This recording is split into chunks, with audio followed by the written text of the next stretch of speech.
Everybody, this is Ajit Anand here from Anand teaching centre. हम लोग class 9 का आज शुरू करने वाले हैं linear equation in two variable. इस चैप्टर का आज ये पहला वीडियो है और इस वीडियो में हम लोग बहुत छोटी छोटी सी चीज़ें देखेंगे और अच्छी अच्छी भी। तो यहाँ चैप्टर का नाम है linear equation in two variable. सबसे पहले इस चैप्टर के नाम पर चर्चा करेंगे, देखेंगे वेरिएबल्स क्या होता है, फिर हम लोग देखेंगे टू वेरिएबल्स क्या है, फिर हम लोग देखेंगे इक्वेशन क्या होता है, फिर देखेंगे हम लोग लीनियर इक्वेशन क्या होता है। तो सबसे पहले हम लोग देख लेते हैं वेरिएबल्स। तो वेरिएबल्स जब हम लोग देखते हैं तो वेरिएबल्स के साथ एक और वर्ड साथ में गुजरता है, वो होता है हमारा पास कांस्टेंट। तो कांस्टेंट्स किसको कहते हैं? तो कांस्टेंट्स वैसे वैल्यूज होते हैं, नंबर्स होते हैं जिनका वैल्यू हम लोग नहीं बदल सकते हैं। दैट मीन्स 4 अगर है तो सिर्फ 4 है, 3.5 है तो इसको आप 4.5 नहीं लिख सकते हैं, अगर √2 है तो फिर ये एक नंबर है।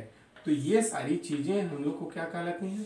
कांस्टेंट, जिसका वैल्यू हम लोग नहीं बदलते हैं। वेरिएबल्स क्या होता है?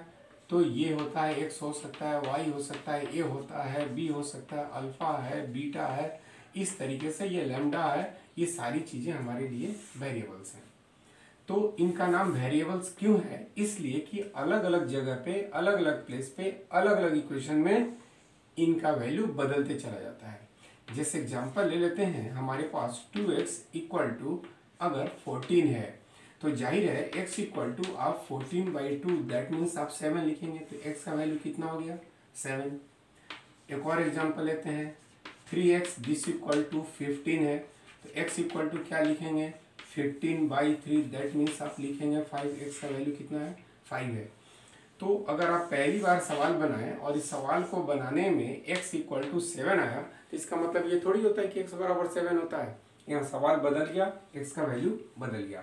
इन सारी चीज़ों को हम लोग क्या बोलते हैं? वेरिएबल्स कहते हैं। तो हम लोग तो वेरिएबल समझ लिए। अब हम लोग देखते हैं टू वेरिएबल्स। तो जब भी टू वेरिएबल्स का चर्चा होता है, यानी कि किसी एक ही स्टेटमेंट में हमारे पास दो चीज़ कैरी करेंगे। हो सकता है कि हम लोग एक्स वाई कैरी कर दें, ए बी कैरी कर दें, एम एन कैरी कर दें, अल्फा बीटा कैरी कर दें, ये थीटा लैम्डा कैरी कर दें। तो ये सारे चीज़ जब पेयर में है तो इन चीज़ को हम लोग क्या बोले? Two variables. अब हम लोग देखते हैं इक्वेशन क्या होता है।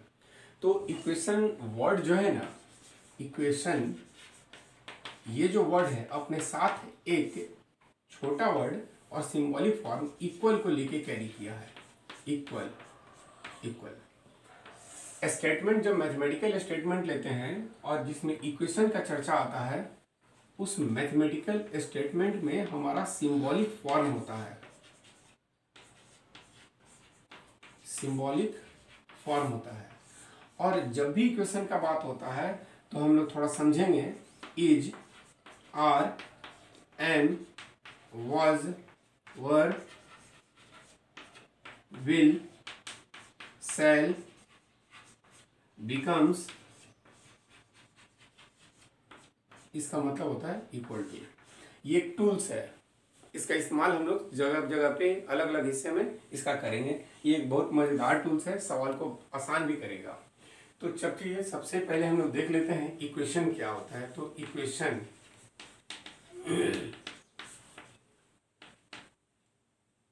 The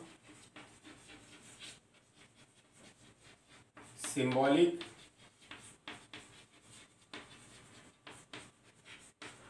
representation of a mathematical statement which is satisfied for a given value is called equation. अभी हम लोग इक्वेशन का डिफिनीशन देखें तो इस इक्वेशन के डिफिनीशन में कौन कौन से वर्ड हैं, तो चलिए हम लोग देखते हैं। सबसे पहले हमारे पास है मैथमेटिकल स्टेटमेंट, जो किसी गिवन वैल्यू के लिए सेटिस्फाई होता है, यही मेरा इक्वेशन है। और ये हमारा सिंबॉलिक रिप्रेजेंटेशन है। तो इस चीज़ को दिखाने के लिए एक छोटा छोटा सा एग्जांपल ले लेते हैं। जैसे कह रहा है क्या the cost of 4 copies is ₹64। एक स्टेटमेंट हो गया।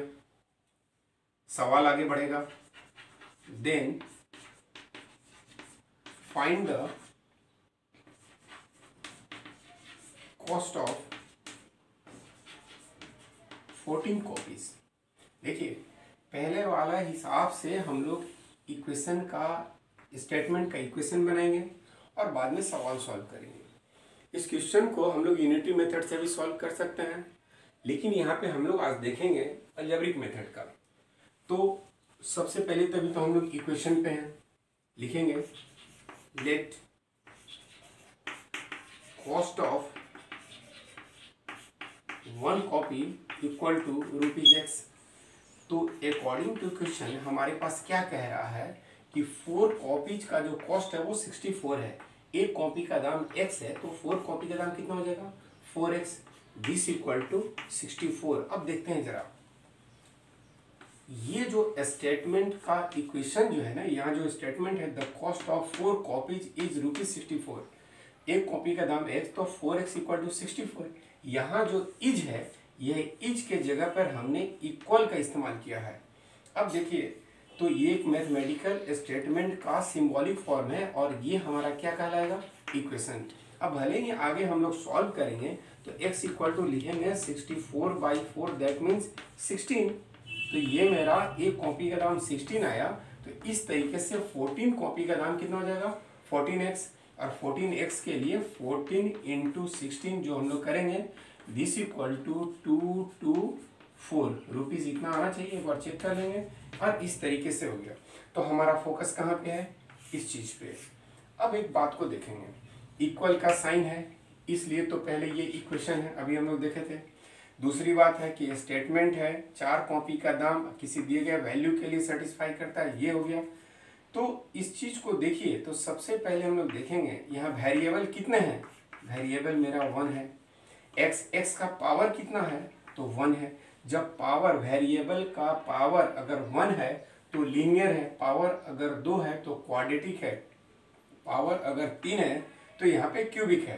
तो इस चीज़ को अगर बोला जाए, इस इक्वेशन को क्लासीफाई करें, तो मेरा जो वैल्यू आएगा, जो क्लासीफाई करेंगे, वो जो मेरा नाम आएगा, वो मेरा आएगा लीनियर इक्वेशन इन 1 वेरिएबल। अब तो लीनियर इक्वेशन इन 1 वेरिएबल क्या होता है वो आप देखें। अब चलिए हम लोग एक और एग्जांपल देख लेते हैं, फिर समझते हैं। हम लोग एक और एग्जांपल ले लेते हैं। अब इस एग्जांपल को थोड़ा देखते हैं। चलिए देखते हैं। The cost of 4 pens and 6 books is ₹1225। अब हम लोग समझते हैं जरा, एक पेन के कॉस्ट को x मान लेते हैं, एक बुक के कॉस्ट को हम लोग y मान लेते हैं। तो आप बताएंगे 4 पेन्स का कॉस्ट कितना होगा? 4x। 6 बुक्स का कॉस्ट कितना होगा? 6y। टुगेदर इस दोनों को मिला करके हमने मार्केट में से कितने में खरीदा था? ₹1225 में। तो ये इस स्टेटमेंट का सिंबॉलिक रिप्रेजेंटेशन है। अब इस चीज़ को आप क्लासिफाई करेंगे, तो सबसे पहले हम लोग क्लासिफाई करेंगे तो क्या करेंगे? ये इक्वेशन का साइन है, इक्वल का साइन है, इसलिए क्या है, ये पूरा का पूरा स्टेटमेंट इक्वेशन है। अब है इस इक्वेशन में कितने वेरिएबल के इस्तेमाल हुए? x और y। तो इक्वेशन इन 2 वेरिएबल्स है। अब हम लोग समझेंगे x का पावर कितना है? 1, y का पावर कितना है? 1। पावर अगर 1 रहे तो हम लोग क्या बोलेंगे? लीनियर। ये मेरा है लीनियर इक्वेशन इन 2 वेरिएबल्स। तो समझने के लिए अब हम लोग क्या करते हैं, जो पावर होता है मैक्सिमम पावर वेरिएबल का, उसको हम लोग डिग्री कहते हैं, डिग्री है। और उसके बाद हम लोग क्या कर देते हैं? नेमिंग। तो ऐसे समझिए, जब डिग्री 1 रहे तो इसका नाम क्या होगा? लीनियर। डिग्री अगर 2 रहे तो नाम क्या होगा हमारा? क्वाड्रेटिक, डिग्री अगर 3 रहे तो नाम क्या होगा? क्यूबिक, डिग्री अगर 4 रहे तो नाम क्या होगा?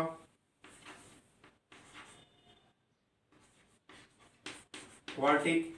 लेकिन अगर 4 डिग्री का अगर कोई इक्वेशन है और वेरिएबल्स पर जो भी डिग्री लगा रखा है, पावर जो कुछ भी हो, अगर हमेशा इवन रहे तो उसको हम लोग कहते हैं बाइक्वाड्रेटिक। 10 क्लास में हम लोग इसके बारे में और भी डिटेल देखेंगे। फिलहाल हम लोग का फोकस कहाँ पे है? लीनियर इक्वेशन इन 2 वेरिएबल्स पे। हमको उम्मीद है कि इस चैप्टर का जो हेडिंग है लीनियर इक्वेशन इन 2 वेरिएबल्स आपको समझ में आ गया होगा। अब हम लोग इस लीनियर इक्वेशन 2 वेरिएबल का ग्राफिकल फॉर्म देखेंगे, कुछ सॉल्यूशन बनाएंगे और इसका रिप्रेजेंटेशन देखते हैं। हम लोग देखने जा रहे हैं graphical representation of linear equation in 2 variables.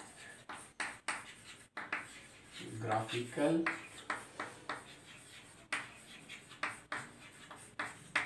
Representation of linear equation in 2 variables. देखिए, एक एग्जांपल लिया, 3x plus 4y this equal to 24। अब इस इक्वेशन को हम लोग थोड़ा सा आगे बढ़ाते हैं। हम लोग ऐसा लिख सकते हैं 4y this equal to 24 minus 3x, ये प्लस 3x इस पर आएगा तो माइनस 3x। हम लोग इसको लिख सकते हैं y this equal to 24 minus 3x by 4, ऐसा लिख सकते हैं। अब हम लोग क्या करते हैं, एक टेबल बनाते हैं। यहां लिखते हैं x और यहां लिखे y। थोड़ा सा समझना है, x की जगह पे आप अपनी मर्जी से कुछ भी रखिए, बस इतना समझिए कि ये हमारे कार्टेशियन प्लेन के ग्राफ पर आ जाए। तो x के जगह पर हमने रखा 0, तो चलिए समझते हैं 0 रखें तो क्या हो गया। तो 3 में अगर 0 से मल्टीप्लाई करेंगे तो 0 आएगा। 24 में से, अब ये पूरा 3x 0 बन चुका है, 24 में से ये मेरा 0 अगर जाएगा तो ऊपर में मेरा 24 आएगा। 24 बाई 4 अगर कटेगा तो मेरा कितना आएगा? 6 आएगा। तो जिस केस में x 0 है उस केस में y का वैल्यू मेरा कितना आ गया? 6। चलिए अब अपनी मर्जी से x के जगह पे हम लोग रख लेते हैं 4। तो चलो x की जगह पे 4 रखते हैं, तो 3 में 4 से मल्टीप्लाई करेंगे तो मेरे कितना आएगा? 12। अब ये मेरा पूरा वैल्यू 12 है। 24 में से ये 12 अगर माइनस जाएगा तो मेरे पास कितना बचेगा? 12 डिवाइडेड बाई 4। 4 से ये 12 काटेंगे तो कितना बार में जाएगा? 3 टाइम्स में। तो जिस केस में जिस समय x 4 था उस समय ये पूरे y का वैल्यू कितना आ गया? 3 आ गया। चलिए अब x के जगह पे हम लोग लिख देते हैं 8। तो x के जगह पर अगर 8 लिखेंगे तो 8 इंटू 3 मेरा 24 होगा। 24 माइनस 24 दैट मीन्स कितना आया? 0। 0 बाई 4 कितना आ गया? 0। अब हम लोग इस वैल्यू के हेल्प से एक कार्टेशियन प्लेन में इसका रिप्रेजेंटेशन करेंगे। तो रिप्रेजेंटेशन करने के लिए हम लोग को पहले से पता है, ये हमारा y एक्सिस है, इसको ओरिजिन कहेंगे, ये मेरा x है, इधर मेरा x डैश है, ये मेरा y डैश हमने ले लिया। अब हम लोग देखेंगे कि x पर मैक्सिमम वैल्यू कहाँ तक कैरी किया? 8 तक। तो थोड़ा समझते हैं जरा। ये 1 इक्वल डिस्टेंस पर लेंगे, 1 2 3 4 5 6 7 8 9, 1 2 3 4 5 6 7 8 एंड 9। माइनस में कोई वैल्यू नहीं है तो हम लोग रिप्रेजेंट करने के लिए -1 -2 ले सकते हैं। y में मैक्सिमम वैल्यू मेरा 6 तक कैरी किया है, तो ये 1 2 3 4 5 6 7। आप इसको ग्राफ पर ही ड्रॉ करेंगे या फिर अगर प्लेन कॉपी पे ड्रॉ करेंगे तो फिर इक्वल डिस्टेंस को मेंटेन करेंगे, -1 -2 -3 -4। तो चलिए हम लोग समझते हैं x का 0 y का 6, x का ये 0 और y का 6 ये वाला पॉइंट है, इसका एड्रेस हमने रखा है 0 6, ये कोऑर्डिनेट है। और आप पहले के वीडियो में देख लिए होंगे, इसको ऑर्डर्ड पेयर कहते हैं।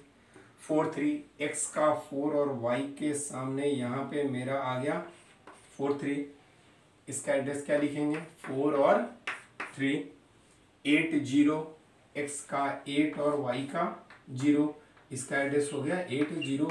इसको हम लोग कोऑर्डिनेट कहते हैं। आपको पीछे वाली बात याद दिला दें, जो पहले लिखा हुआ रहता है ये x के लिए होता है, x का वैल्यू, जो बाद में लिखा रहता है वो y का वैल्यू होता है।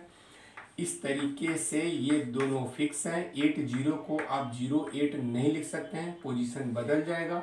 इस चीज़ को हम लोग कहते हैं ऑर्डर्ड पेयर। x का जो वैल्यू होता है उसको हम लोग एब्सिसा कहते हैं, और y का जो वैल्यू होता है इसको हम लोग ऑर्डिनेट कहते हैं। अब यहाँ डेटा के हिसाब से हमने पॉइंट के लोकेशन डाल दिए। अब हम लोग क्या करेंगे कि स्केल के हेल्प से इसे हो करके एक लाइन ड्रॉ करेंगे, और ये लाइन है, दोनों साइड में एरो मार्क किया। एरो मार्क इसलिए किया कि एक लाइन को दोनों डायरेक्शन में इनफाइनाइट तक हम लोग बढ़ा सकते हैं। ये अगर लाइन आपका स्ट्रेट लाइन अगर नहीं आ रहा है तो हम लोग चेक करेंगे कि ये यहाँ पे गलती कहाँ हो गई। अगर स्ट्रेट लाइन आ गया हम लोग का तो हम लोग का जो रिप्रेजेंटेशन है वो सही है। तो जब भी ग्राफ लाइन ड्रॉ करेंगे तो पहले तो एड्रेस यहाँ लिखना जरूरी होता है, और दूसरा ये कि इक्वेशन का नाम लिखते हैं हम लोग। तो ये जो लाइन है ये किस लाइन के लिए रिप्रेजेंट किया है, तो किस इक्वेशन के लिए, ये 3x + 4y this equal to 24। अब आपको ये ग्राफिकल रिप्रेजेंटेशन समझ में आ गया होगा। हम लोग अगले वीडियो में देखेंगे लीनियर इक्वेशन इन 2 वेरिएबल्स के 2 इक्वेशंस को एक कार्टेशियन प्लेन में कैसे ड्रॉ करते हैं। फिर हम लोग निकालेंगे कि किस तरह का इक्वेशन का सॉल्यूशन होता है, किसका सॉल्यूशन नहीं होता है, और कौन इनफाइनाइट सॉल्यूशन देता है। मिलते हैं अगले वीडियो में। Thank you.